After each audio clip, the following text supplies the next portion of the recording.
Καλησπέρα σας.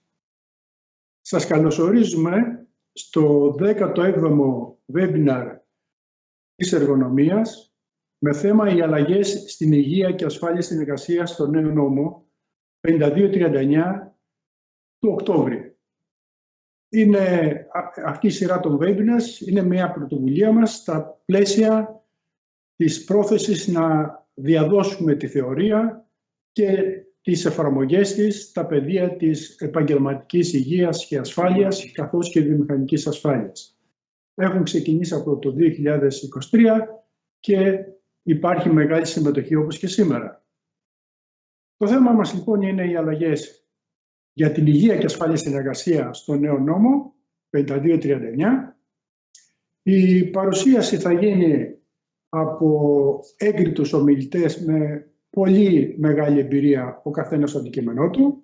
Συγκεκριμένα πρόκειται για τον κύριο Πολυχρόνη Καρσαμπά, είναι ο νομικός σύμβουλος στην εταιρεία μας εδώ και 20 χρόνια και έχει αντιμετωπίσει με επιτυχία πάρα πολλές υποθέσεις ασφάλειας και υγείας της εργασίας στα δικαστήρια. Σε βαθμό που έχει δημιουργηθεί νομολογία, η οποία είναι πάρα πολύ χρήσιμη σήμερα για τον κλάδο. Ο κύριος Παπαγεωργίου Διομήδης είναι ο Διευθυντής Ασφάλειας και Υγείας στα Τεχνικά Έργα στην εργονομία και αυτό με πάρα πολύ μεγάλη εμπειρία σε πολλά σύνθετα τεχνικά έργα. Θα θέλαμε να είχαμε μαζί μας και τον επιστημονικό μας υπεύθυνο για τα θέματα ιατρικής εργασίας, τον κύριο Θάνο Ταβέλο, ο οποίος όμως δεν μπόρεσε για την λήψη στο εξωτερικό. Είχαμε όμως μια συνεργασία και έτσι θα μπορέσουμε να καλύψουμε και αυτή την ενότητα. Η διαδικασία μας σήμερα είναι, αφού γίνουν οι παρουσιάσεις, να απαντηθούν τυχόν ερωτήσεις. Οι ερωτήσεις μπορούν να τίθενται σε όλη τη διάρκεια του webinar. Τέλος, σας ενημερώνουμε ότι το webinar καταγράφεται, έτσι ώστε όσοι δεν μπόρεσαν να συμμετέχουν, να το παρακολουθήσουν σε δεύτερο χρόνο. Κύριε Καρσαμπά, έχετε το λόγο. Καλησπέρα σε όλους. Θα σας παρουσιάσω τις αλλαγές που έχουν επέλθει στην νομοθεσία της ασφάλειας και της υγείας της εργασίας μετά την κωδικοποίηση της εργατικής νομοθεσίας με το Προεδρικό Διάταγμα 62 του 25 και κυρίως μετά τον νόμο 5239 του 2025. Θα περίμενε κανείς με τον νόμο αυτό να έχουν γίνει πιο τολμηρές και ουσιώδεις παρεμβάσεις στην νομοθεσία ασφάλειας και υγείας της εργασίας. Είναι όμως από το σύνολο των διατάξεων έχουν τροποποιηθεί συνολικά 12 διατάξεις του 3850 του 2010 και μία διάταξη του Προεδρικού Διατάγματος 305 του 1996 για τους συντονιστές ασφάλειας. Συνολικά δηλαδή έχουμε 13 αλλαγές. Πάμε τώρα να τις δούμε μία-μία πιο αναλυτικά. Εδώ σας παρουσιάζουμε έναν πίνακα αντιστοίχησης των διατάξεων του νόμου 5239 του 25 σε σχέση με το Προεδρικό Διάταγμα 62 του 25 και τον 3850 που όλοι γνωρίζατε. Με το άρθρο 27 του 5239 τροποποιήθηκε το 495 παράγραφος 1 και 2 του Προεδρικού Διατάγματος 62 του 25 που αφορούσε το άρθρο 5 του 3850 και αφορά την τροποποίηση της Επιτροπές Ασφάλειας και Υγείας. Με το άρθρο 28 του 5239 τροποποιήθηκε το άρθρο 499 που αντιστοιχούσε στα άρθρα 9 και 9α του 3850 και αφορά την παροχή υπηρεσιών προστασίας και πρόληψης. Με το άρθρο 29 τροποποιήθηκε το άρθρο 500 του 62 του 25 που αφορά το άρθρο 10 του 3850 και η τροποποίηση έγινε όσον αφορά την κατάταξη των επιχειρήσεων και τον εξυγχρονισμό της κατάταξης αυτής με βάση τον κωδικό δραστηριότητας των επιχειρήσεων. Το άρθρο 30, το οποίο τροποποίησε το άρθρο 502 της κωδικοποίησης και αφορά στο 12, άρθρο 12 του 3850 και αφορά το επίπεδο γνώσεων των τεχνικών ασφάλειας. Το άρθρο 31, το οποίο αφορά τις ειδικότητες των τεχνικών ασφαλείας και αντιστοιχεί στο 503 της κωδικοποίησης και στο 13 του 3850. Το άρθρο 32, το οποίο είναι σημαντικό, και το 33, αλλά το 32 που αφορά στις υποδείξεις των τεχνικών ασφαλείας αντιστοιχεί στο 504 της κωδικοποίησης και στο 14 του 3850. Το άρθρο 33 που τροποποιεί το άρθρο 506 της κωδικοποίησης και το 16 του 3850 αφορά τις μελλοντικές ειδικότητες γιατρών εργασίας, που δίνεται η δυνατότητα από τον νόμο να εισέλθουν στην παροχή υπηρεσιών γιατρού εργασίας, κάτι που ήταν ένα τεράστιο πρόβλημα μέχρι σήμερα στην παροχή υπηρεσιών γιατρού εργασίας. Πάμε τώρα στις υπόλοιπες 7 τροποποιήσεις. Το άρθρο 34 τροποποιεί το 507 της κωδικοποίησης του άρθρου 17 του 3850 του 2010 και αφορά στις υποδείξεις των γιατρών εργασίας. Το άρθρο 35 που αντιστοιχεί στο 508 της κωδικοποίησης και στο 18 του 3850 και αφορά στην ενημέρωση του εργοδότη από τους γιατρούς εργασίας για τις ασθένειες. Στο άρθρο 36 που αντιστοιχεί στο 513 της κωδικοποίησης, το 23 του 3850 και αφορά την αδειοδότηση των ΕΞΥΠ. Το άρθρο 37 της εργοδοτικές υποχρεώσεις αντιστοιχεί με το 533 της κωδικοποίησης και το 42 του 3850.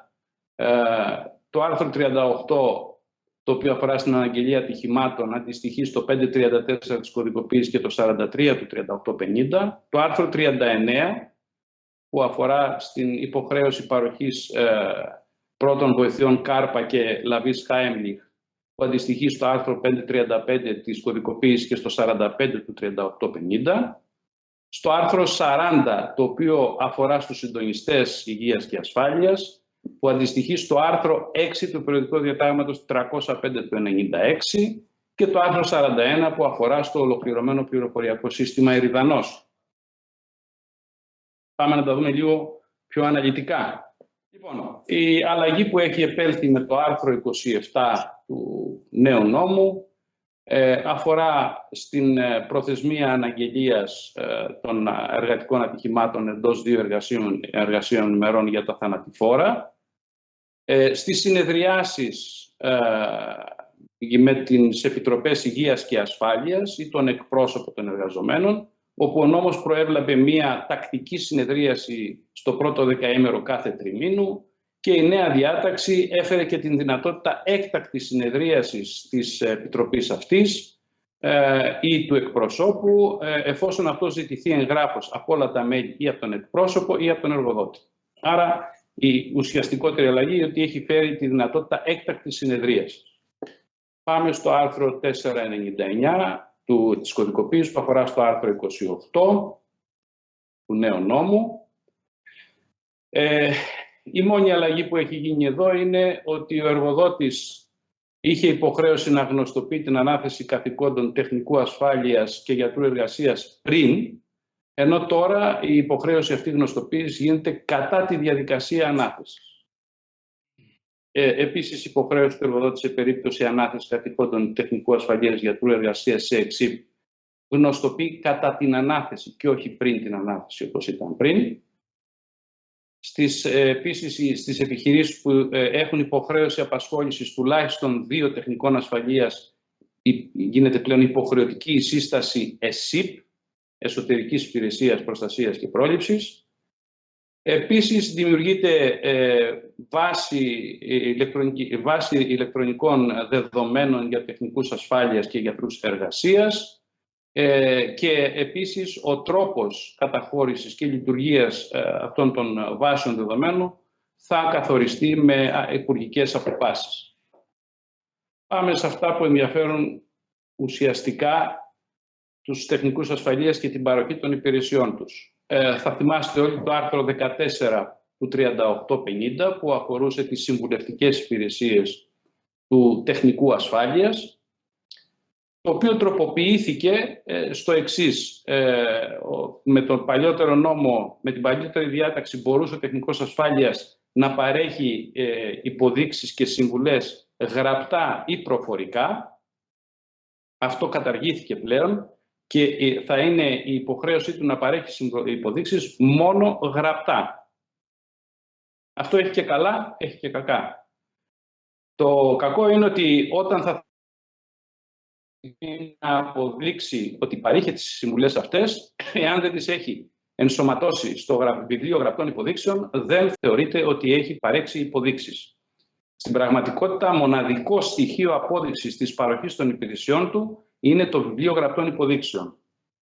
Όλοι γνωρίζετε και όλοι γνωρίζουμε τη μεγάλη δυσκολία που υπάρχει στους τεχνικούς ασφάλειας να εγγράψουν υποδείξεις στο βιβλίο γραπτών υποδείξεων.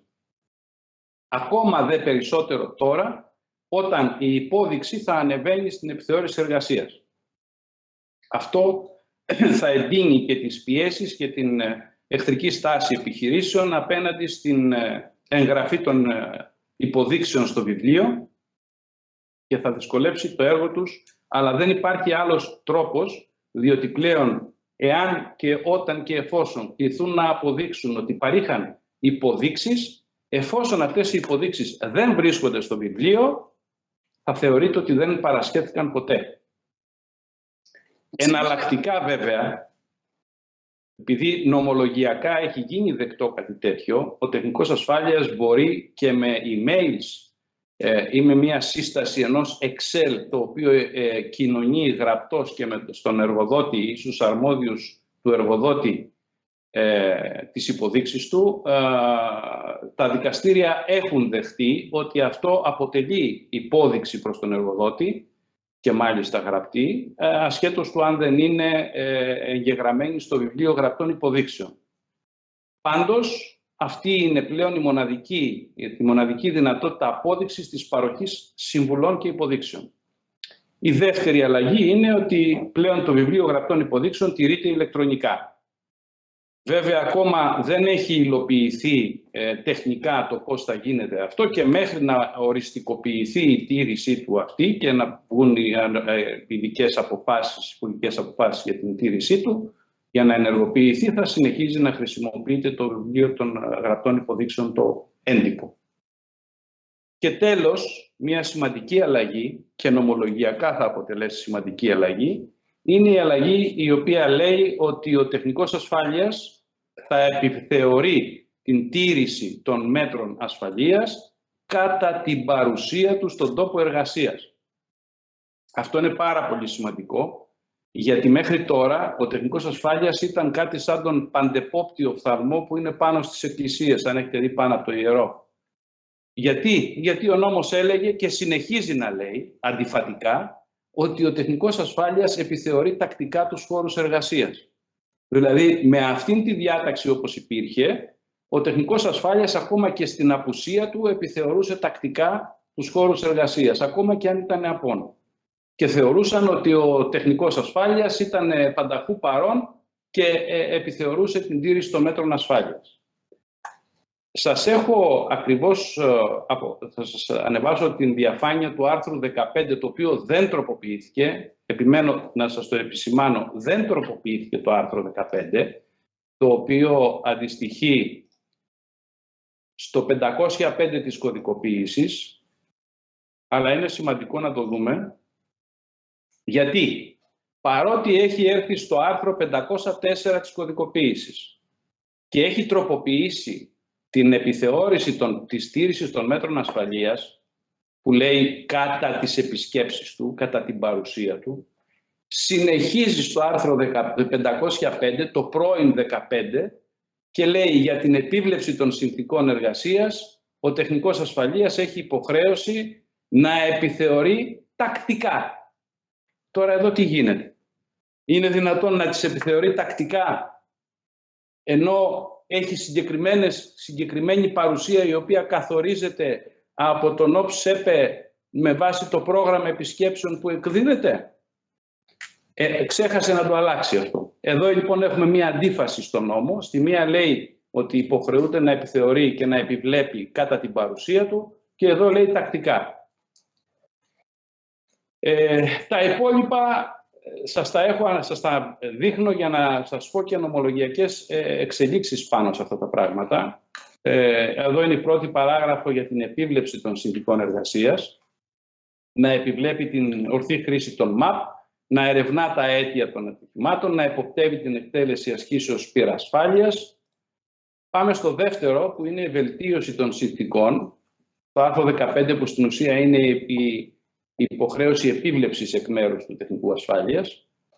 Λέει λοιπόν εδώ να μεριμνά ώστε οι εργαζόμενοι στην επιχείρηση να τηρούν τους κανόνες υγείας και ασφάλειας και να τους ενημερώνει και καθοδηγεί. Δεν έχει αλλάξει καθόλου αυτή η διάταξη, με αποτέλεσμα να έχουμε και δικαστηριακή εξέλιξη, η οποία έχει κρίνει στο ποινικό κομμάτι σε πρώτο βαθμό, ευτυχώς στο δεύτερο ακυρώθηκε, ότι τεκμηριώνεται με βάση τη διάταξη αυτή και υποχρέωση ενημέρωσης των εργαζομένων. Και στη συγκεκριμένη περίπτωση εργαζόμενος ο οποίος είχε κάνει γραπτή υπόδειξη και μετά από 10 μέρες από τη γραπτή υπόδειξη που δεν είχε επίσκεψη, γίνεται εργατικό ατύχημα, τραυματίζεται εργαζόμενος με ακροτηριασμό, πάει στο ποινικό δικαστήριο υπόθεση και καταδικάζει το τεχνικό ασφαλείας γιατί δεν ενημέρωσε και τον εργαζόμενο. Σε εφετειακό επίπεδο βέβαια στην ποινική διαδικασία αυτό ακυρώθηκε και αθώθηκε ο τεχνικός ασφαλείας. Σε αστικό επίπεδο όμως το εφετείο ναυπλίου έκρινε ότι είχε τέτοια υποχρέωση και επομένως ευθύνεται ο τεχνικός ασφαλείας σε αποζημίωση του τραυματισμένου εργαζόμενου, παρά το γεγονός ότι αμετάκλητα έχει αθωωωθεί στο ποινικό δικαστήριο. Εδώ δεν ακούμπησε καθόλου ο νομοθέτης για να τροποποιήσει αυτά τα πράγματα τα οποία τα αναφέρει εδώ, γιατί αν ήθελε ο νομοθέτης να υπάρχει και υποχρέωση τεχνικού ασφάλειας, να ενημερώνει και να καθοδηγεί τους εργαζόμενους, θα είχε βάλει και ένα βιβλίο γραπτών υποδείξεων προς τον εργαζόμενο ή προς τους εργαζόμενους. Δεν ήταν αυτή η έννοια, όμως η διατύπωση αυτή δημιουργεί και τέτοιου είδους παρεξηγήσεις ή παρερμηνίες. Πάμε στο επόμενο άρθρο, που είναι το άρθρο 506. Εδώ είναι η τροποποίηση του παλιού άρθρου 16 του 3850 που αφορούσε τους γιατρούς εργασίας και ποιοι μπορεί να ασκήσουν αυτές τις ειδικότητες. Είναι γνωστό σε όλους το τεράστιο πρόβλημα που έχει δημιουργηθεί με την παροχή των υπηρεσιών γιατρού εργασίας, γιατί οι ειδικοί γιατροί, δηλαδή οι γιατροί που κατήχαν την ειδικότητα, δεν επαρκούσαν για να καλύψουν τις ανάγκες που ο νόμος επέβαλε στην αγορά για την παροχή αυτών των υπηρεσιών. Και μάλιστα αυτό από την ψήφιση του παλαιότερου νόμου, του αρχικού νόμου του 1986. Δηλαδή το 1986 βάλαμε υποχρέωση να έχει και να απασχολεί επιχείρηση γιατρού εργασίας, ενώ δεν είχαμε γιατρούς εργασίας. Εν πάση περιπτώσει, αυτό ιστορικά καλύφθηκε και με άλλες ειδικότητες ή και γιατρούς χωρίς ειδικότητα που μετά από μία πενταετία αποκτούσαν το δικαίωμα να παρέχουν. Για αυτούς έχει γίνει ένας κατάλογος ο οποίος έχει κλείσει, αλλά και ακόμα και με αυτόν τον κατάλογο δεν επαρκούν οι γιατροί για να παρέχουν αυτές τις υπηρεσίες. Και εδώ ο νομοθέτης παίρνει την δυνατότητα με κοινή υπουργική απόφαση που θα ψηφιστεί στο μέλλον, να μπορεί να ορίσει και άλλες ειδικότητες γιατρών οι οποίοι θα μπορούν να ασκούν καθήκοντα γιατρού εργασίας. Εδώ στον γιατρό εργασίας, παρότι στον τεχνικό ασφάλειας τις έχει κάνει μόνο γραπτά τις υποδείξεις, ο γιατρός εργασίας τροποποιείται το συγκεκριμένο άρθρο, παρέχει γραπτές και συμβουλές στον εργοδότη και εδώ γραπτά, αλλά στους εργαζόμενους μπορεί να παρέχει και συμβουλές προφορικά. Αυτή είναι η αλλαγή που έχει γίνει εδώ. Και η καταχώρηση των συμβουλών του και των υποδείξεών του στο βιβλίο που πλέον τηρείται ηλεκτρονικά. Πάμε στο 508, στο άρθρο 35. Ο γιατρός εργασίας ενημερώνει άμεσα εγγράφος στον εργοδότη για ασθένειες των εργαζομένων που οφείλονται στην εργασία και αντίγραφο της ανωτέρω ενημέρωσης τηρείται στον ιατρικό φάκελο του εργαζομένου. Εδώ είναι μια σημαντική αλλαγή που αφορά το άρθρο 37 του νέου νόμου, το 533 του κώδικα εργατικού δικαίου, και εδώ θα έχετε πολλοί από τους τεχνικούς ασφαλείας εμπειρία τέτοιων ατυχημάτων. Εδώ λοιπόν υποχρεώνει τον εργοδότη να ενημερώνει τον τεχνικό ασφάλειας και τον γιατρό εργασίας για κάθε προγραμματιζόμενη μεταβολή στην παραγωγική διαδικασία και στον τρόπο οργάνωσης της επιχείρησης σε θέματα υγείας και ασφάλειας, όπως μεταβολές στην κατάρτιση, στην ειδίκευση, στον τρόπο απασχόλησης, στη χρήση νέου υλικοτεχνικού εξοπλισμού, στη μεταβολή του τρόπου χρήσης του υπάρχοντος υλικοτεχνικού εξοπλισμού, θέσεις εργασίας νεοπροσληφθέντων εργαζομένων και να ακολουθεί τις υποδείξεις τους.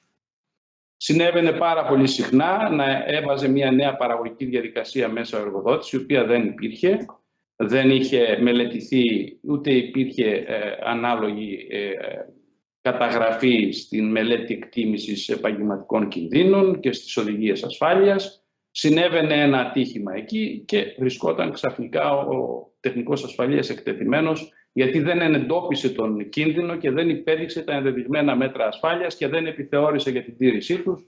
Και από εκεί και πέρα, άντε να αποδείξει ο τεχνικός ασφάλειας ότι ασκεί τα καθήκοντά του όπως προσήκει. Αυτό λοιπόν τώρα ο νόμος το ξεκαθαρίζει και μάλιστα θα πρέπει και η τεχνική ασφάλειας να επιβάλλουν μια τέτοια διαδικασία και στην μελέτη εκτίμησης που τυχόν συντάσσεται, να προβλέπεται μια διαδικασία τέτοια ώστε να εμπλουτίζεται με ειδικές οδηγίες ασφαλείας η μελέτη εκτίμησης όταν προκύπτουν τέτοιου είδους αλλαγές στην παραγωγική διαδικασία, στις θέσεις απασχόλησης, στον εξοπλισμό κτλ. Καθώς επίσης και για την ενημέρωση για τους νεοπροσληφθέντες. Γιατί ο νεοπροσληφθής οφείλει να έχει μία εκπαίδευση κατά την πρόσληψή του, η οποία και παραλείπεται και δεν υπάρχει και πολλές φορές φορτώνεται στον τεχνικό ασφάλειας ότι προσλήφθηκε μετά από 10 μέρες γίνεται ένα ατύχημα γιατί δεν τον εκπαιδεύσατε.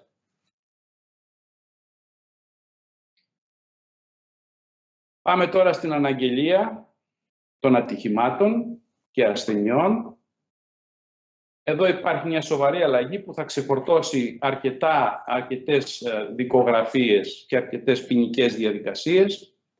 Με βάση τον νόμο, ο εργοδότης οφείλει να αναγγείλει στις αρμόδιες υπηρεσίες της επιθεώρησης και του ΕΦΚΑ εντός 24 ωρών κάποιο ατύχημα. Εφόσον πρόκειται για σοβαρό τραυματισμό ή θάνατο, αναγγέλει το ατύχημα και στις πλησιέστερες αστυνομικές αρχές. Εδώ λοιπόν κάνει τη διευκρίνηση. Ως σοβαρός νοείται ο τραυματισμός που απαιτεί τη διακομιδή του εργαζομένου σε μονάδα υγείας και την παραμονή του για νοσηλεία.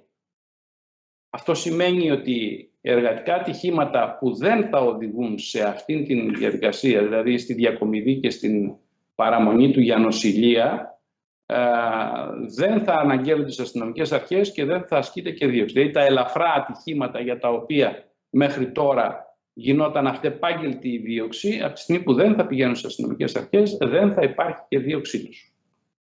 Πάμε στα μαθήματα καρδιοαναπνευστικής αναζωογόνησης και λαβής Heimlich. Υποχρεώνει ο νόμος επιχειρήσεις που απασχολούν έως και 50 εργαζόμενους σε μία εγκατάσταση να παρέξει τέτοια εκπαίδευση μέσω εκπαιδευτικών βίντεο και υλικού που παρέχονται δωρεάν από το Υπουργείο. Και εφόσον απασχολεί περισσότερους από 50 εργαζόμενους σε μια εγκατάσταση, μέσω μαθημάτων από πιστοποιημένους εκπαιδευτικούς φορείς.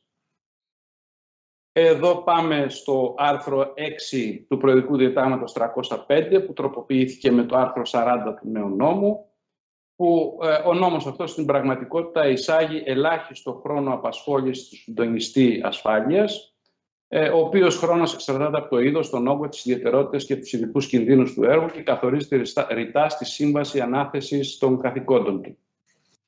Αυτά είχα να σας πω και θα είμαστε στη διάθεσή σας για οποιαδήποτε απορία ή ερώτηση. Ευχαριστώ πολύ. Ευχαριστούμε κύριε Κασαμπά για την εμπεριστατωμένη παρουσίασή σας. Θα ήθελα να κάνω μια αναφορά στο άρθρο 41 που εισάγει το σύστημα Ειριδανός, το ολοκληρωμένο πληροφοριακό σύστημα Ειριδανός. Είναι μια πάρα πολύ σημαντική πρόοδος, διότι σε πρώτη φάση εισήχθη ο ψηφιακός μετασχηματισμός στην ασφάλεια και υγεία της εργασίας με το OPS-SEPE, την πλατφόρμα δηλαδή της επιθεώρησης εργασίας, στην οποία εισάγουμε τα προγράμματα τεχνικού ασφάλειας και γιατρού εργασίας. Και η δεύτερη φάση τώρα είναι το πληροφοριακό σύστημα Ειριδανός, όπως προβλέπεται από το άρθρο 41 του νόμου 5239.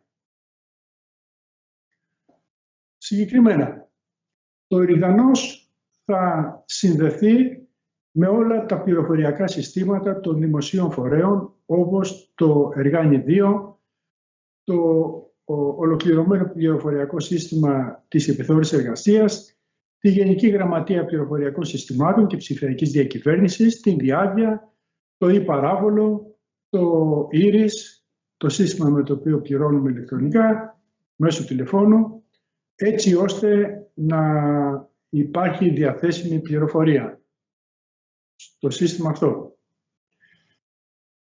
Σκοπός του είναι η απλούστευση και επιτάχυνση των διαδικασιών, ώστε να εξυπηρετούνται καλύτερα οι επιχειρήσεις, η τεχνική ασφάλεια, η γιατροί εργασίας, όλοι όσοι εμπλέκονται στην εφαρμογή της νομοθεσίας για την ασφάλεια και υγεία της εργασίας. Προβλέπεται ότι θα δημιουργηθούν και θα λειτουργούν μια σειρά από μητρώα, τα οποία κάθε φορέας που υλοποιεί ένα πρόγραμμα, παράδειγμα, κατά της επιμόρφωσης τεχνικών ασφάλειας, θα ενημερώνει το ΙΔΑΝΟΣ, θα είναι ενήμερο το ΙΔΑΝΟΣ για τους εκπαιδευτές που μπορούν να αξιοποιηθούν για τους τεχνικούς ασφάλειας, για τους τεχνικούς ασφάλειας που έχουν εκπαιδευτεί. Ειδικότερα για τον αμίαντο θα υπάρχουν στοιχεία για τις επιχειρήσεις οι οποίες απομακρύνουν τον αμίαντο, για το απασχολούμενο προσωπικό, για τους εκπαιδευτές του προσωπικού σε εργασίες με αμίαντο, έτσι ώστε να υπάρχει ένας ολοκληρωμένος έλεγχος αυτών των τόσο επικίνδυνων εργασιών. Επίσης, στο ΙΔΑΝΟΣ θα κατατίθεται και απολογισμοί των εξωτερικών και εσωτερικών υπηρεσιών προστασίας και πρόληψης, καθώς και απολογισμοί των προγραμμάτων επιμόρφωσης. Θα καταχωρούνται σε ηλεκτρονική βάση στο ΙΔΑΝΟΣ τα δικαιολογητικά για την αδειοδότηση των ΕΞΥΡ, ή απολογισμό, όπως είπαμε, λειτουργίας, και θα λειτουργεί ψηφιακό εργαλείο για τη συλλογή και καταχώρηση δεδομένων επιχειρήσεων, στις οποίες χρησιμοποιούνται καρκινογόνοι παράγοντες, μεταλλαξιογόνοι ή ουσίες τοξικές για την αναπαραγωγή του ανθρώπου.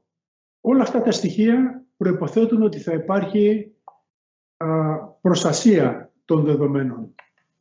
Γι' αυτό λοιπόν μέσα στο καινούριο νόμο ορίζεται ότι το Υπουργείο Εργασίας και Κοινωνικής Ασφάλισης θα είναι ο υπεύθυνος και ο εκτελών την επεξεργασία, σύμφωνα με τις διατάξεις του Γενικού Κανονισμού για την Προστασία Δεδομένων. Αυτό είναι το site του ΙΔΑΝΟΣ. Με το που μπαίνουμε στο iridanos.gr βλέπουμε αυτή την εικόνα.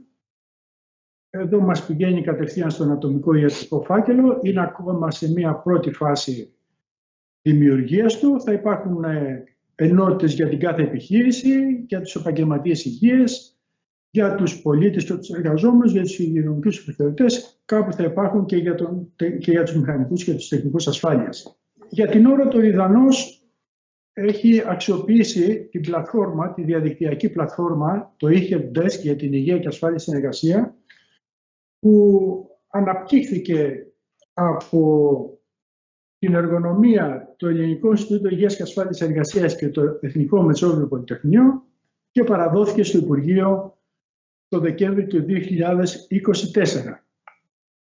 Όλη αυτή η πληροφορία είναι διαθέσιμη στο ασφάλεια.ie.gr.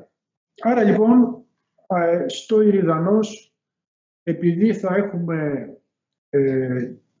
και δεδομένα ιατρικής εργασίας, ευελπιστούμε ότι μελλοντικά και οι ατομικοί ιατρικοί φάκελοι θα ανεβαίνουν στο ΙΔΑΝΟΣ, έτσι ώστε να υπάρχει μια πλήρη εικόνα από την πολιτεία για τα αποτελέσματα των εξετάσεων και την αξιοποίηση του θεσμού του γιατρού εργασίας, της βεβαιώσης καταλληλότητας κτλ.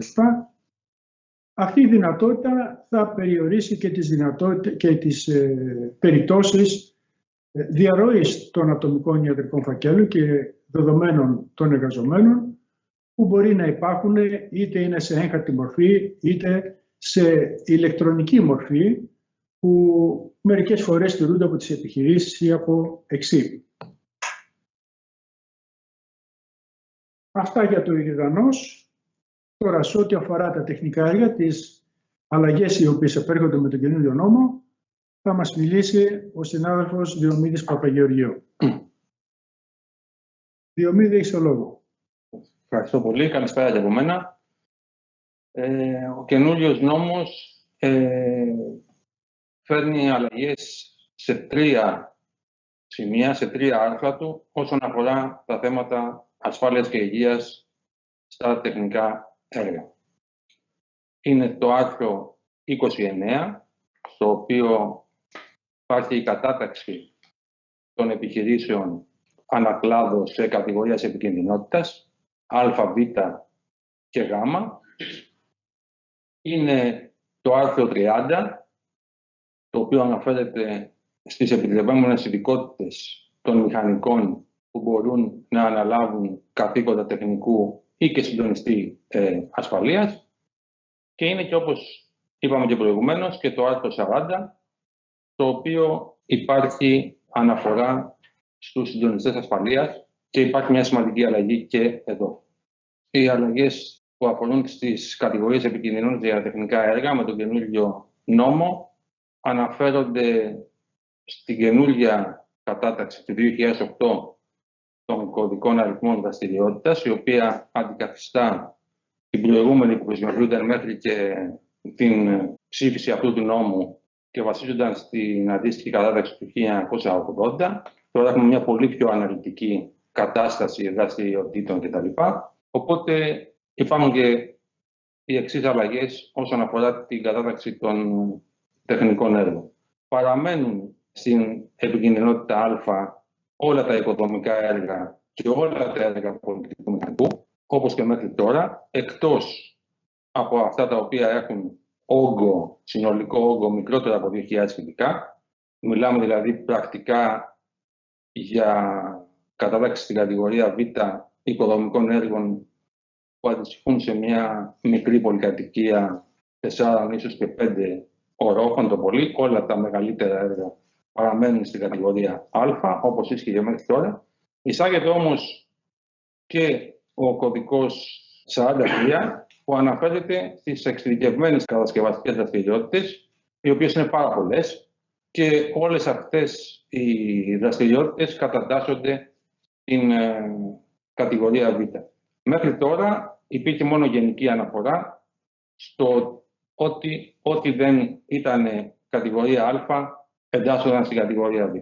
Στον κωδικό δραστηριότητας 43 περιλαμβάνονται διάφορες επιμέρους εργασίας και πρέπει να σημειώσουμε ότι αυτές οι εργασίες, στην περίπτωση που περιλαμβάνονται σε ένα οικοδομικό ή έργο πολιτικού μηχανικού, δεν τροποποιούν την γενική κατηγορία που παραμένει η κατηγορία Α. Πάμε τώρα στις ειδικότητες των μηχανικών που μπορούν να αναλαμβάνουν ρόλο τεχνικού ή συντονιστή ασφαλείας. Και εδώ έχουμε μια σημαντική αλλαγή, η οποία αφορά το εξής. Οι ειδικότητες που βλέπετε εδώ, οι 7 ειδικότητες, μπορούν πλέον να αναλαμβάνουν ρόλο τεχνικού ή συντονιστή ασφαλείας σε οποιοδήποτε τεχνικό έργο, αφού περιλαμβάνονται και οι 3 κατηγορίες 41, 42 και 43 σε αυτή την κατάταξη. Άρα αυτές οι ειδικότητες που βλέπετε εδώ, πολιτικών, μηχανικών, αρχιτεκτόνων, μηχανικών έργων υποδομής, δομικών έργων, μορφολογίας και αναστήλωσης, μηχανολόγων και ηλεκτρολόγων, μπορούν πλέον να αναλάβουν ρόλο σε όλα τα τεχνικά έργα. Είναι πολύ σημαντική αυτή η αλλαγή, γιατί μέχρι τώρα, με βάση τον προηγούμενο νόμο, αυτοί που μπορούσαν να αναλάβουν ρόλο ήταν οι πολιτικοί, μηχανικοί και οι αρχιτέκτονες όσον αφορά τους διπλωματούχους και οι μηχανικοί έργων υποδομής όσον αφορά τους απόφοιτους από τα πρώην ΤΕΙ. Επίσης όμως, με τον νέο νόμο εισάγεται και μια σειρά πολλών νέων ειδικοτήτων, οι οποίες μπορούν να αναλάβουν ρόλο συντονιστή ή τεχνικού ασφαλείας ανάλογα με την κατηγοριοποίηση που βλέπετε εδώ στον πίνακα. Δεν θα τα αναφέρω όλα γιατί είναι αρκετά. Πάντως βλέπουμε ότι μια σειρά πολλών ειδικοτήτων που δεν υπήρχαν προηγουμένως μπορούν πλέον να αναλάβουν ρόλο σε συγκεκριμένες κατηγορίες έργων, που και αυτό είναι πάρα πολύ σημαντικό, γιατί καθίσταται πλέον πολύ ευρύτερο το φάσμα των μηχανικών που μπορούν να αναλάβουν καθήκοντα. Υπάρχει προσαρμογή στη σύγχρονη πραγματικότητα και διευρύνεται το εύρος των μηχανικών που μπορούν να αναλάβουν ρόλο. Τέλος, μια πάρα πολύ σημαντική αλλαγή που εισάγει ο νέος νόμος αφορά το ρόλο του συντονιστή ασφαλείας και συγκεκριμένα το χρόνο που αυτός οφείλει να απασχολείται στα τεχνικά έργα. Θυμίζω ότι μέχρι τώρα δεν υπήρχε καμία τέτοια πρόβλεψη. Δηλαδή, θεωρητικά μπορούσε να αναλάβει κάποιος το ρόλο του συντονιστή ασφαλείας σε ένα τεχνικό έργο και να μην εμφανιστεί ποτέ σε αυτό. Υπάρχει λοιπόν εδώ πέρα μια πάρα πολύ σημαντική αλλαγή, γιατί ο συντονιστής ασφαλείας πλέον έχει χρόνο στο έργο που αφενός δεν συμψηφίζεται με εκείνο του τεχνικού ασφαλείας και εξαρτάται από το είδος, τον όγκο, τις ιδιαιτερότητες και τους ειδικούς κινδύνους του κάθε έργου, όπως λέει ακριβώς ο νόμος.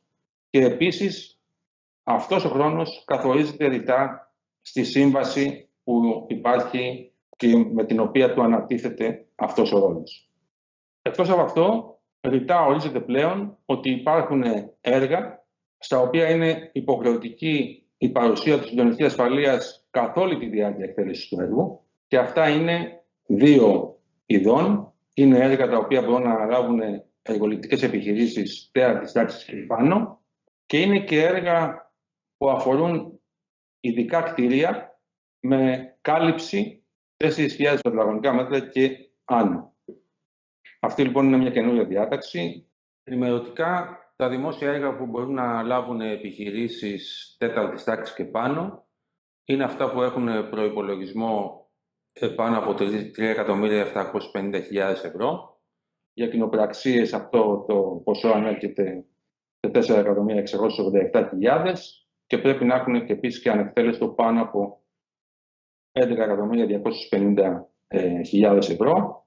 Ενώ ειδικό κτίριο ορίζεται οποιοδήποτε κτίριο, η κύρια χρήση του σε ποσοστό μεγαλύτερο του 50% δεν είναι κατοικία. Βέβαια, οφείλουμε να πούμε ότι το όριο το οποίο έχει τεθεί είναι πάρα πολύ ψηλό. Το 4.000 τετραγωνικά δηλαδή κάλυψη είναι πολύ μεγάλο ποσό. Πρακτικά ελάχιστα έργα ενδεχομένως ανήκουν σε αυτή την κατηγορία. Πιθανόν να είναι κάποια έργα μεγάλων τουριστικών συγκροτημάτων.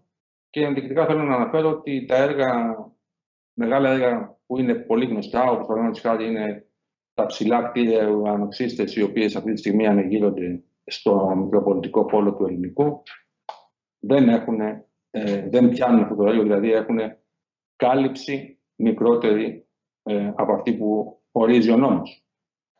Τέλος, εκτός από αυτό, ορίζεται ότι πλέον κατ' ελάχιστον οι συντονιστές ασφαλείας πρέπει να παρίστανται σε 4 φάσεις, σε 4 χρονικές στιγμές της υλοποίησης ενός έργου, που είναι η έναρξη των εργασιών, το στήσιμο του εργοταξίου δηλαδή, η έναρξη της κατασκευής του φέροντα οργανισμού, η έναρξη κατασκευής του κελύφους και η έναρξη κατασκευής των ηλεκτρομηχανολογικών εγκαταστάσεων.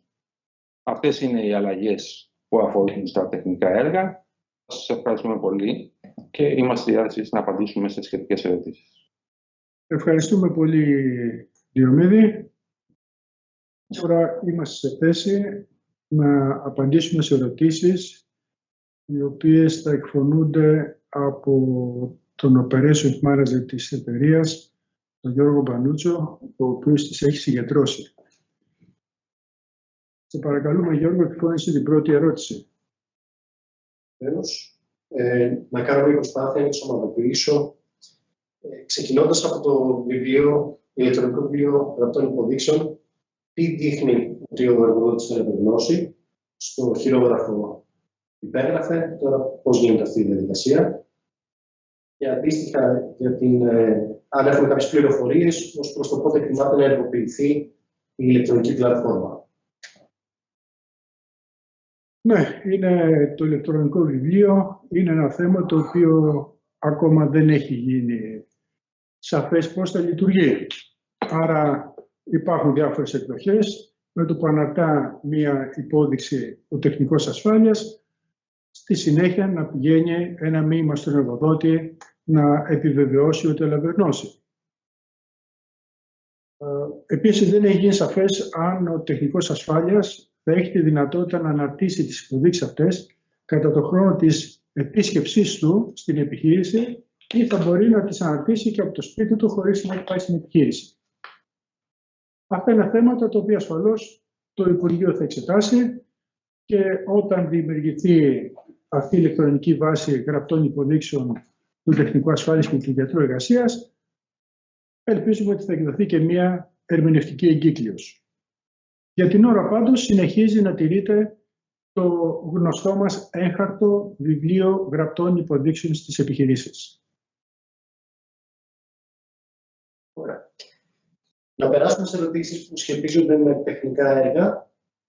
Η πρώτη είναι αν έχουν υποχρέωση συντονιστή ασφάλειας που αναφέρονται σε όλα τα τεχνικά έργα, ακόμα και αν έχουν έναν εργολάβο. Επίσης, συμπληρωματικά το παραπάνω, θα χρειάζεται να γίνεται και γνωστοποίηση στο ΣΕΠΕΝΕΤ για τον ελάχιστο χρόνο παρουσίας του συντονιστή ασφάλειας.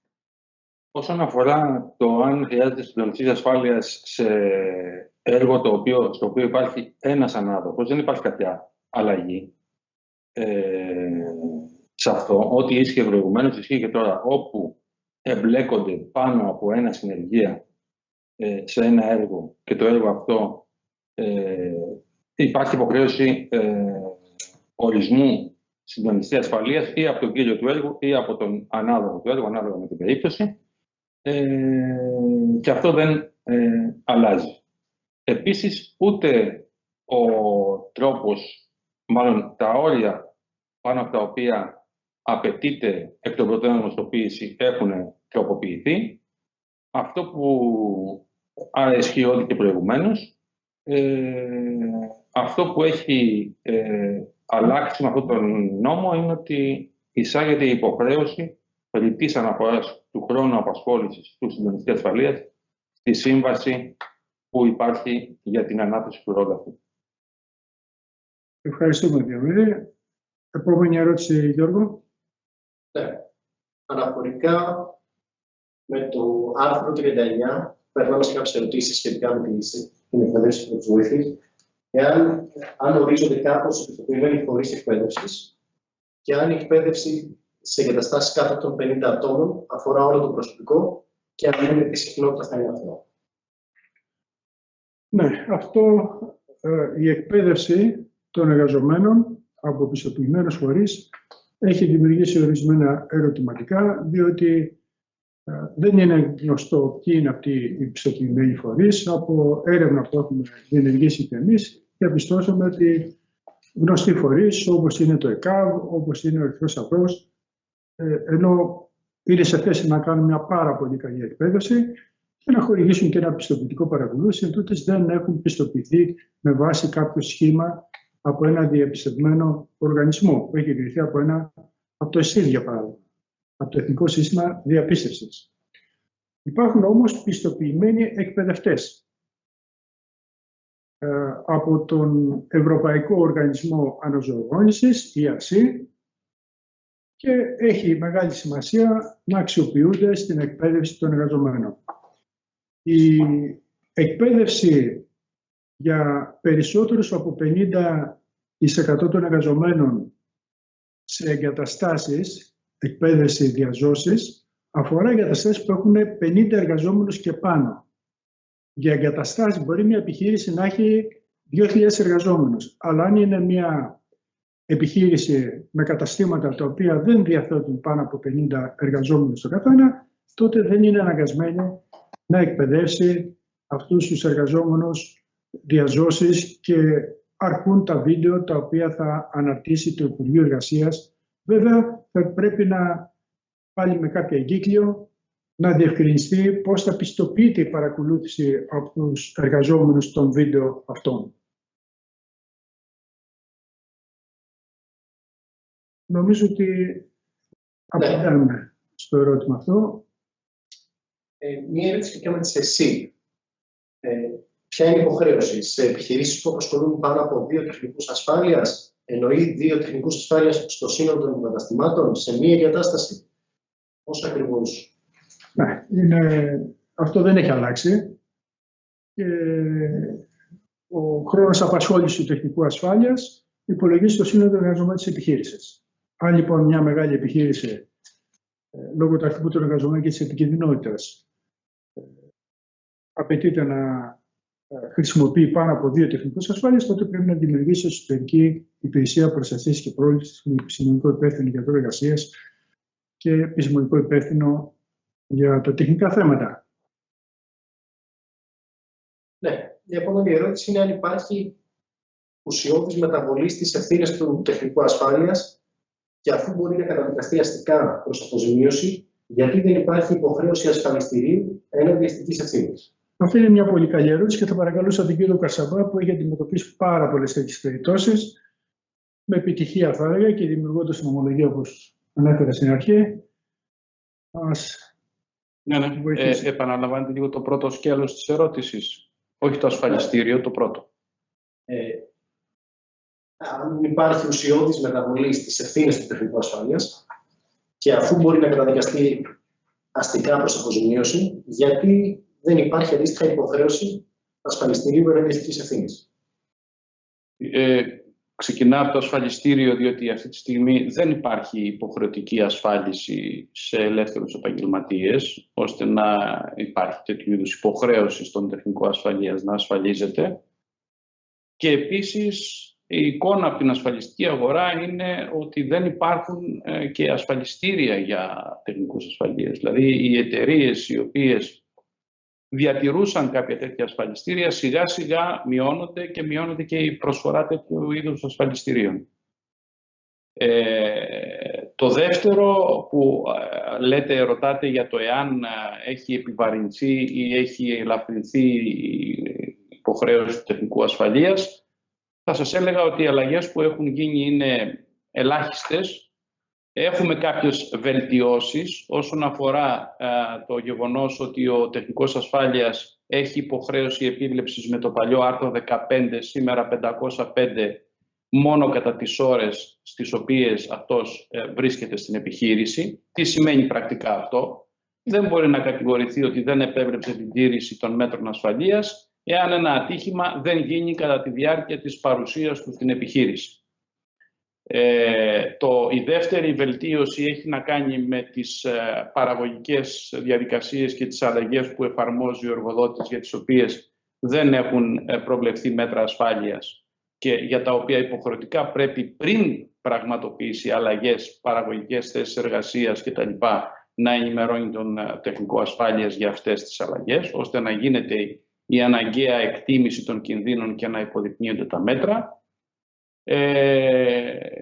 Και υπάρχει και μία χειροτέρευση όσον αφορά το θέμα της διαγραφής της δυνατότητας παροχής προφορικών συμβουλών, γεγονός που σημαίνει ότι θα αποδεικνύεται η παροχή των υπηρεσιών του πέραν της μελέτης εκτίμησης και των οδηγιών ασφάλειας μέσα από τις γραπτές υποδείξεις. Πλέον το βιβλίο γραπτών υποδείξεων θα αποτελεί το μοναδικό αποδεικτικό στοιχείο της υλοποίησης και της πραγματοποίησης της παροχής των υπηρεσιών του. Αυτό δυσχεραίνει τα πράγματα. Ένα ερώτημα σε συνέχεια αυτού. Δεδομένου ότι η επικοινωνία θα γίνεται γραπτά, αλλά επιτρέπονται mail ή κάποιο Excel. Σε αυτή την περίπτωση είναι δεκτό για ευρήματα ασφάλειας που το κατάλληλο τμήμα που απευθύνεται για την επίλυση. Επίσης, αν έχουν σε αυτό το αρχείο ή την πλατφόρμα ή το email πρόσβαση και άλλα τμήματα κοινοποιημένοι, θεωρείτε ότι έχουν επικοινωνηθεί γραπτώς αυτά τα πράγματα? Ενδιαφέρουσα ερώτηση. Κοιτάξτε, ο νόμος δεν προβλέπει και πριν και με το 3850, αλλά και τώρα, δεν προβλέπει άλλον τρόπο υπόμνησης των μέτρων ασφαλείας στον εργοδότη. Έλεγε γραπτά ή προφορικά, τώρα είναι μόνο γραπτά. Νομολογιακά έχει κριθεί, δηλαδή δικαστήρια έχουν κρίνει ότι εφόσον υπήρχε τέτοιου είδους γραπτή ενημέρωση, ας μην ήταν στο βιβλίο γραπτών υποδείξεων, θεωρείται ότι ο τεχνικός ασφάλειας εκτελούσε την υποχρέωσή του να ενημερώνει γραπτά τον εργοδότη για τις ελλείψεις των μέτρων ασφαλείας. Συγκεκριμένα, στη συγκεκριμένη περίπτωση, αρνούνταν η επιχείρηση και δημιουργούσε προβλήματα στο να γίνονται σημειώσεις στο βιβλίο γραπτών υποδείξεων. Ο τεχνικός ασφάλειας είχε φτιάξει ένα Excel, το οποίο τηρούσε με βάση το τι έχει υποδείξει, τι έχει υλοποιηθεί, τι είναι προς υλοποίηση κτλ. και ενημέρωνε σε κάθε επίσκεψή του την επιχείρηση και συγκεκριμένα τον υπεύθυνο εργοστασίου και τον εργοδότη μέσω αυτού για τις ελλείψεις της στήριξης των μέτρων ασφάλειας. Αυτό το δικαστήριο το δέχτηκε, παρότι και τότε δεν υπήρχε τέτοιου είδους πρόβλεψη στο νόμο. Ο νόμος πλέον γίνεται πιο αυστηρός με την έννοια της μη παροχής προφορικών συμβουλών και ότι είναι μόνο γραπτές μέσω του βιβλίου γραπτών υποδείξεων. Παρά τα αυτά, θεωρώ ότι μπορεί να ευδοκιμήσει και στο μέλλον η τέτοιου είδους στήριξη αυτής της υποχρέωσης. Ευχαριστούμε. Μία ερώτηση για τον κύριο Παπαγεωργίου. Η φράση «παρίσταται υποχρεωτικά καθ' όλη τη διάρκεια εκτέλεσης του έργου» στην παράγραφο 2 του άρθρου 40 του νέου νόμου για τον συντονιστή, νοείται ότι θα έχει πλήρη full-time απασχόληση ή νοείται ότι θα έχει παρουσία από την έναρξη μέχρι το πέρας του έργου? Δημιουργείται δηλαδή νοηματικά η ασάφεια αν η παρουσία είναι ως προς τις ώρες απασχόλησης ή ως προς την έναρξη και λήξη του έργου. Πολύ σωστά επισημαίνεται ότι υπάρχει ασάφεια. Δεν είναι σαφές αν αφορά τη διαρκή παρουσία του συντονιστή κατά τη διάρκεια των εργασιών, δηλαδή 8ωρο, 10ωρο, 5 ή 6 μέρες ανάλογα με το πότε, πόσο δουλεύει το κάθε εργοτάξιο, ή αν αφορά από την αρχή μέχρι το τέλος. Βέβαια, νομίζω ότι επειδή το από την αρχή μέχρι το τέλος του έργου, από την έναρξή του δηλαδή μέχρι το τέλος του έργου, ήταν και προηγουμένως υφίστατο ως υποχρέωση, αφορά μάλλον το πρώτο, αλλά και πάλι δεν είναι σαφές το πόσο. Δηλαδή, το full time είναι αρκετό, το πενθήμερο οκτάωρο, ή θα πρέπει ο συντονιστής να είναι παρόν καθ' όλη τη διάρκεια που το εργοτάξιο δουλεύει? Γιατί υπάρχουν πάρα πολλά εργοτάξια που δουλεύουν 2 βάρδιες, ας πούμε. Δεν είναι σαφές αυτό ακόμα. Ευελπιστούμε ότι αυτό στο μέλλον θα καθοριστεί από κάποια υπουργική απόφαση, κάποια εγκύκλιο. Να πω κάτι το οποίο είναι σημαντικό και το οποίο παρέλειψα. Αυτό το άρθρο ενεργοποιείται από την 1η Πρώτου του 2026. Δηλαδή αυτή η υποχρέωση της παρουσίας κτλ. Έχει εφαρμογή από 1η Πρώτου του 2026. Κύριε Μαλούτσο, κάποιες ερωτήσεις σχετικά με τον Ερυδανό.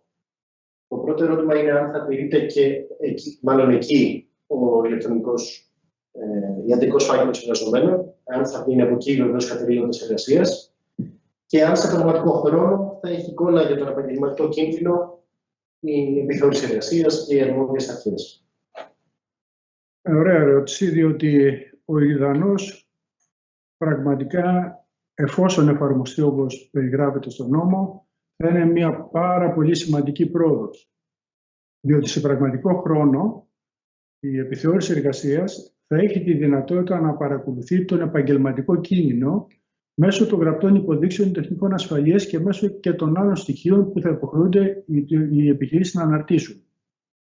Άρα η επιθεώρηση εργασίας θα έχει τη δυνατότητα να κάνει ένα πολύ πιο αποτελεσματικό σχεδιασμό των ελέγχων. Πριν επισκεφθεί μια επιχείρηση, θα έχει μια εικόνα για την επιχείρηση αυτή, για τους κινδύνους που αντιμετωπίζει, τις προτάσεις που έχουν υποβληθεί κτλ. Αυτή είναι μια καινοτομία την οποία εδώ στην εργονομία το να παρακολουθείτε δηλαδή σε πραγματικό χρόνο το έργο του τεχνικού ασφάλειας την έχουμε εισαγάγει από το 2018 με μια εφαρμογή που έχουν όλοι οι τεχνικοί μας, το Ergo Auditor, με την οποία καταγράφουν τους κινδύνους κατά την επίσκεψή τους και μόλις φύγουν από την επιχείρηση πηγαίνει ένα PDF στον εργοδότη και αναρτώνται αυτές οι παρατηρήσεις σε ένα πόρταλ, το Ergo Manager, έτσι ώστε να μπορεί να υπάρχει αποτελεσματική διαχείριση. Αυτή ήταν μια πρόταση που είχαμε κάνει εδώ και πολλά χρόνια και στο Υπουργείο Εργασίας και με ιδιαίτερη ικανοποίηση βλέπουμε ότι προχωρά στην κατεύθυνση αυτή.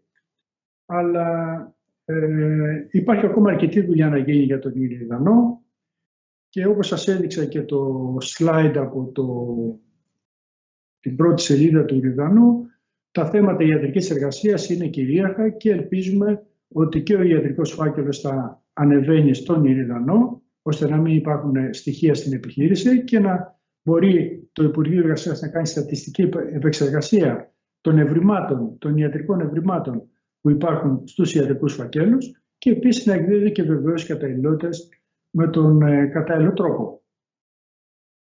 Ευχαριστώ. Ωραία. Ένα ερώτημα για τον κύριο Καρσαμπά. Αλλάζει το πότε και το πώς χαρακτηρίζεται ένα συμβάν ως εργατικό ατύχημα σε περίπτωση τραυματισμού που δεν χρειάζεται νοσηλεία, αλλά και ποιος αποφασίζει σε τέτοιες περιπτώσεις τη μετάβαση σε νοσοκομείο. Επίσης, αν έχει αλλάξει κάτι σχετικά με την υποχρέωση αναγγελίας στην αστυνομία.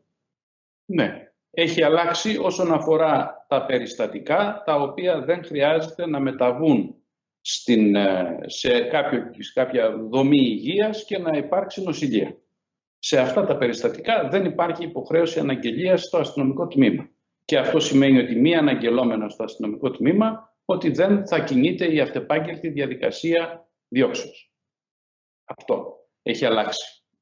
Ως προς το κομμάτι του ποιος αποφασίζει αν θα πάει τελικά στο νοσοκομείο ή όχι. Αυτό το αποφασίζει το περιστατικό, δηλαδή το αποφασίζει ο τραυματισμός. Εάν ο τραυματισμός απαιτεί ιατρική βοήθεια, δεν υπάρχει περίπτωση. Μπορεί και να πάει στη δομή, αλλά να μην νοσηλευτεί. Πάλι δεν υπάρχει υποχρέωση αναγγελίας. Δηλαδή να πάει στη δομή, να του δοθούν πρώτες βοήθειες και να μην νοσηλευτεί. Εδώ μιλάει για νοσηλεία. Έχουμε συνδυασμό δύο δεδομένων, δύο γεγονότων. Και τη μετάβαση στην νοσηλευτική δομή, αλλά και τη νοσηλεία. Εάν λοιπόν μεταβεί, του παρασχεθούν οι πρώτες βοήθειες, αλλά δεν νοσηλευτεί, τότε πλέον δεν υπάρχει υποχρέωση αναγγελίας στο αστυνομικό τμήμα. Νοσηλεία σημαίνει διανυκτέρευση. Θα μπορούσε να το ερμηνεύσει έτσι κανείς. Είναι ένα θέμα τώρα τι είναι νοσηλεία. Είναι ένα θέμα. Εδώ μάλλον χρειάζεται κάποια ερμηνεία. Η νοσηλεία συνήθως σαν ιατρική πράξη σημαίνει ότι κάποιος εισάγεται σε ένα νοσηλευτικό ίδρυμα και παραμένει σε αυτό προκειμένου να του παρασχεθούν ιατρικές πράξεις θεραπείας. Τώρα, εάν το να πάει κάποιος να τον δει ένας γιατρός και να του πει είσαι καλά, ας πούμε, δεν έχεις κάτι και να φύγει χωρίς να υπάρχουν νοσηλευτικές πράξεις. Ή να κάνει μια ακτινογραφία, να φύγει. Ναι. Ωραία. Σε κάποια πιο πρακτικά ερωτήματα για τα τεχνικά Είναι άλλη μια ερώτηση, αν μου επιτρέπετε, γιατί την είδα στο chat, για την υποχρέωση ενημέρωσης απευθείας των εργαζομένων. Η ερώτηση λέει, εξηγήστε μας για την υποχρέωση ενημέρωσης απευθείας των εργαζομένων. Πώς μπορεί να γίνεται αυτό, μόνο τον εργοδότη έχουμε υποχρέωση να ενημερώνουμε. Παίρνω αφορμή από αυτή την ερώτηση και βλέπετε ότι θέλω να απαντήσω σε αυτό, δίνοντας μια σαφή εικόνα για το ποιες είναι οι υποχρεώσεις του τεχνικού ασφάλειας. Ο τεχνικός ασφάλειας έχει υπάρξει μια εσφαλμένη αντίληψη ότι είναι μόνο συμβουλευτικό όργανο του εργοδότη. Οι υποχρεώσεις του τεχνικού ασφαλείας καθορίζονταν από δύο άρθρα του 38-50, το 14 και το 15. Σημερινά 504 και 505. Η υποχρέωση του άρθρου 14 ήταν η συμβουλευτική και του άρθρου 15 ήταν η εποπτική. Δηλαδή, ο τεχνικός ασφαλείας δεν είναι μόνο συμβουλευτικό όργανο του εργοδότη, αλλά είναι και όργανο επίβλεψης και βελτίωσης των εργασιακών σχέσεων και της λήψης μέτρων ασφάλειας και υγείας. Η υποχρέωση ενημέρωσης για τους εργαζόμενους, όπως σας διάβασα και πριν το άρθρο 505, στη δεύτερη παράγραφο για τη βελτίωση των συνθήκων εργασίας, αναφέρει μέσα έτσι αόριστα, όπως πραγματικά το εντοπίζετε κι εσείς, για την υποχρέωση ενημέρωσης και καθοδήγησης των εργαζομένων. Από αυτήν την διατύπωση έχει δημιουργηθεί και νομολογία και έχει υπάρξει και ενασχόληση των δικαστηρίων σχετικά με παραβίαση ή μη παραβίαση αυτής της υποχρέωσης. Επειδή δεν προβλέπεται από τον νόμο βιβλίο για την παροχή αυτών των υπηρεσιών, ερμηνεύοντας αυτήν την παρότρινση, αν θέλετε, θα λέγαμε ότι είναι στα πλαίσια των γενικών συμβουλών οι οποίες δίνονται στους εργαζόμενους. Δεν είναι όμως απαραίτητο εδώ να έχουμε ούτε γραπτή υπόδειξη, ούτε συγκεκριμένη καθοδήγηση γι' αυτό και δεν αποδεικνύεται αυτό. Μία συμπληρωματική ερώτηση σε αυτό. Στην πράξη, η υποχρέωση εκπαίδευσης του προσωπικού των τεχνικών ασφάλειας είναι αρκετά δύσκολο να συντονιστεί. Τι γίνεται στην περίπτωση που οι εταιρείες δεν προωθούν την παραπάνω ενέργεια, δηλαδή είτε δεν θέλουν είτε δεν βρίσκουν τον χρόνο για να πραγματοποιηθεί παραπάνω απέτηση, είτε από το τεχνικό ασφάλειας, είτε από άλλους εκπαιδευτικούς φορείς, και πρακτικά ο τεχνικός ασφάλειας θα δυνατεί να εκπαιδεύσει. Εύστοχη ερώτηση.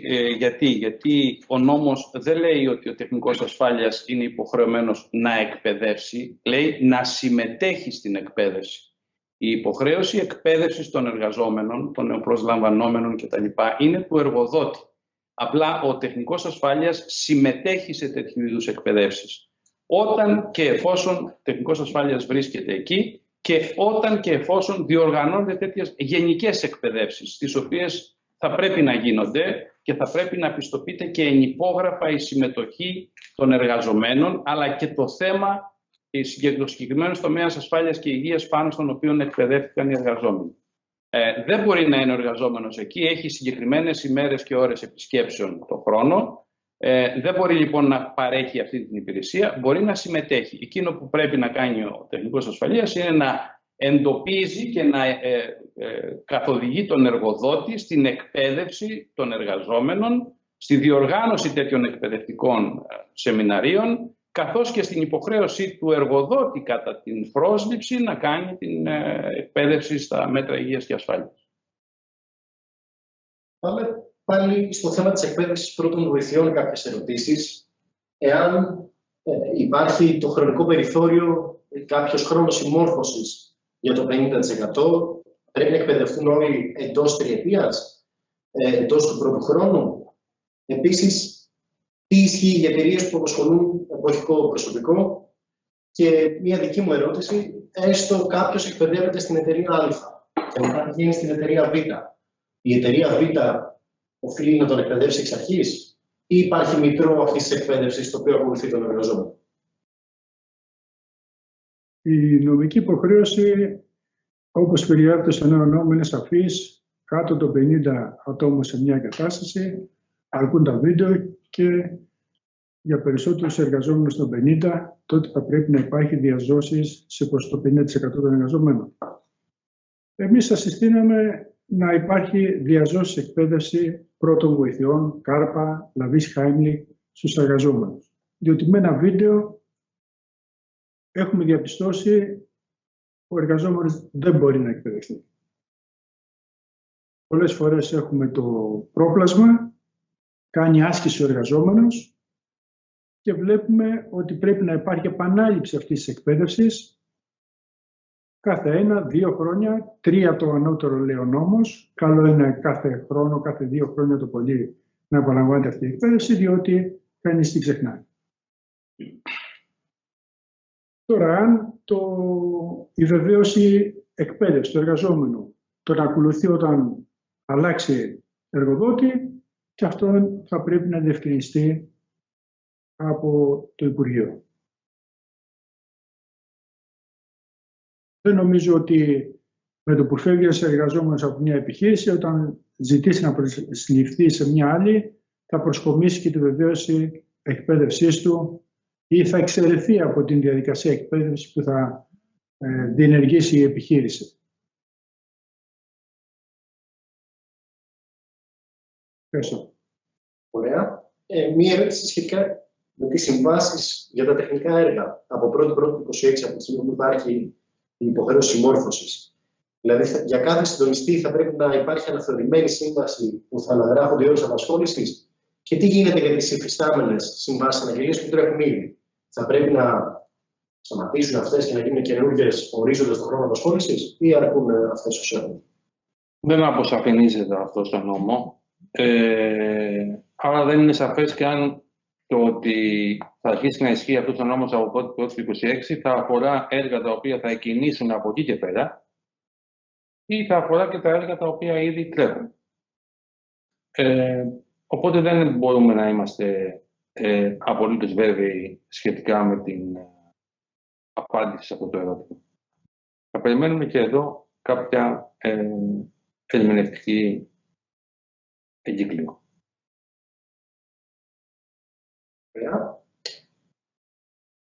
Δεδομένων των ερωτήσεων και της ασάφειας που υπάρχει με αρκετά από τα άρθρα, έχει τεθεί 2-3 φορές το ερώτημα αν όλα όσα συζητάμε έχουν ψηφιστεί και πρέπει να εφαρμόζονται, ή περιμένουμε υπουργικές αποφάσεις και εγκυκλίους για να πούμε ότι ξεκινάμε να κάνουμε όσα συζητάμε.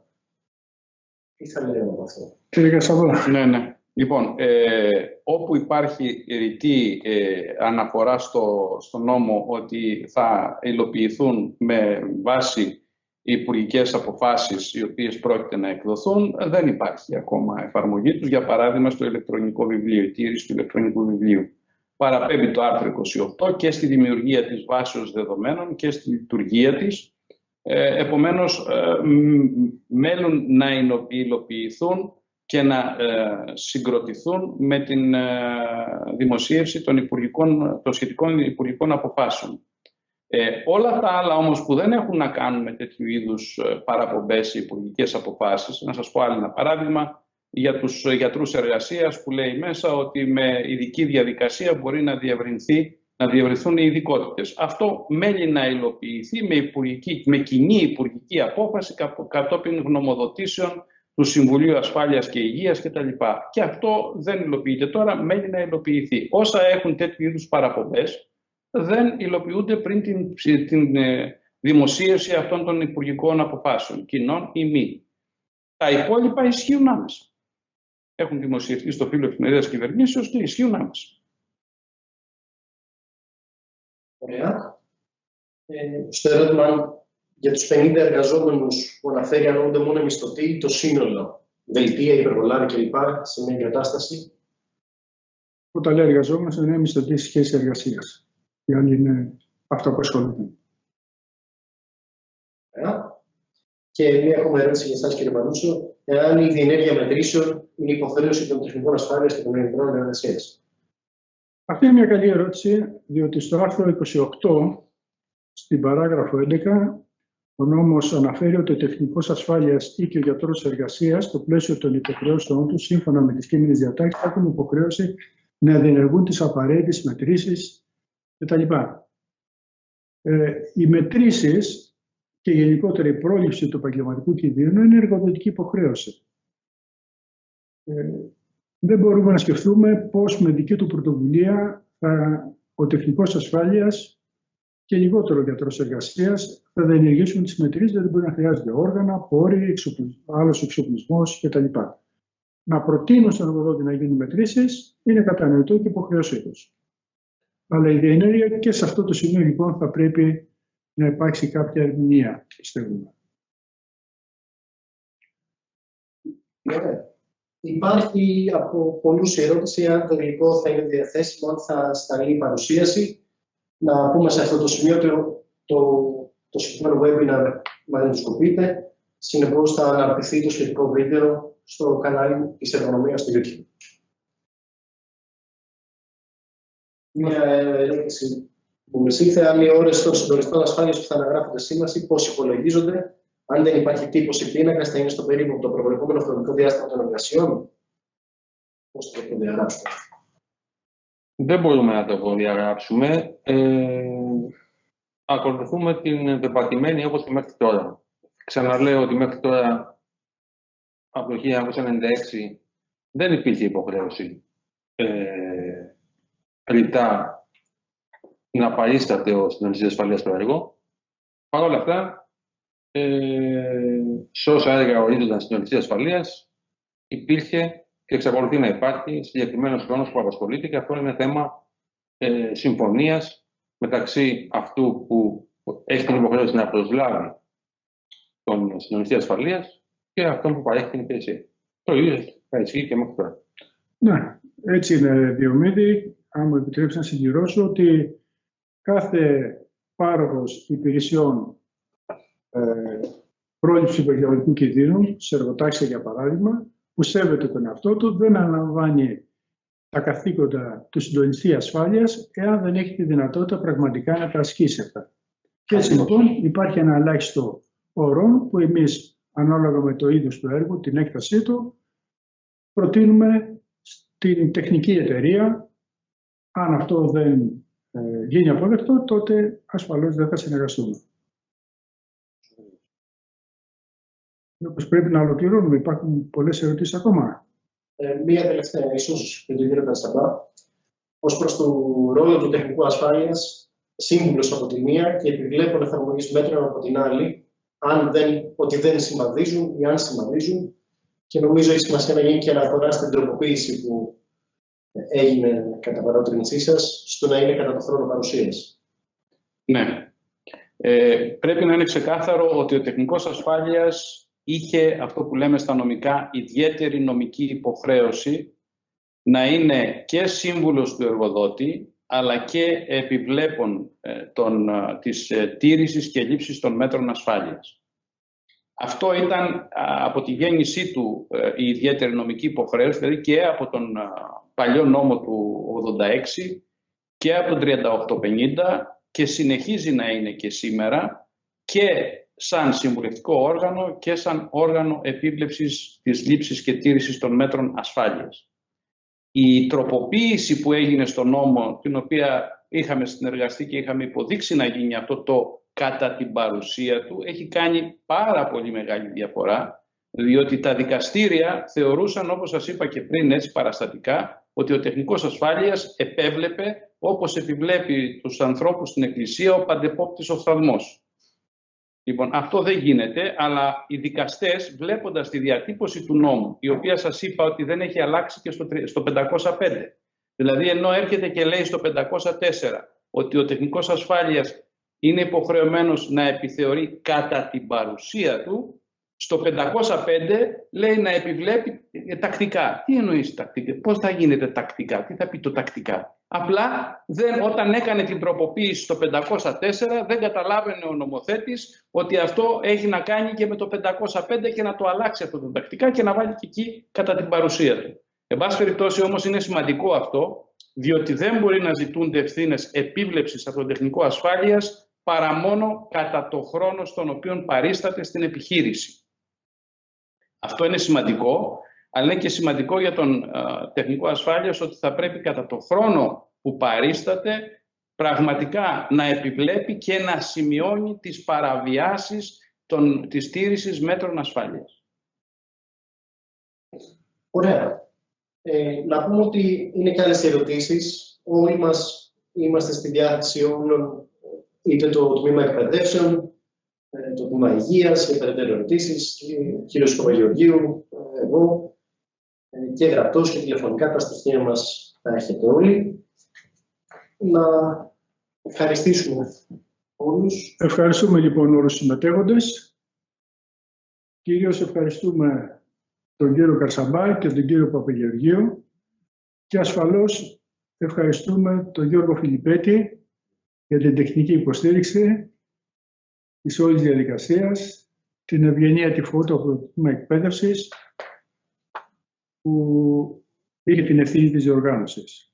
Περιμένουμε σύντομα να εκδοθούν ερμηνευτικές εγκύκλοι από το Υπουργείο Εργασίας. Ήδη έχουν βγει για άλλα εργασιακά θέματα του νέου νόμου και τότε ίσως να σκεφτούμε, εφόσον είναι απαραίτητο, να διοργανώσουμε ένα νέο webinar για τη συζήτηση, παρουσίαση και αυτών των θεμάτων. Σας ευχαριστούμε για το χρόνο σας. Καλή συνέχεια.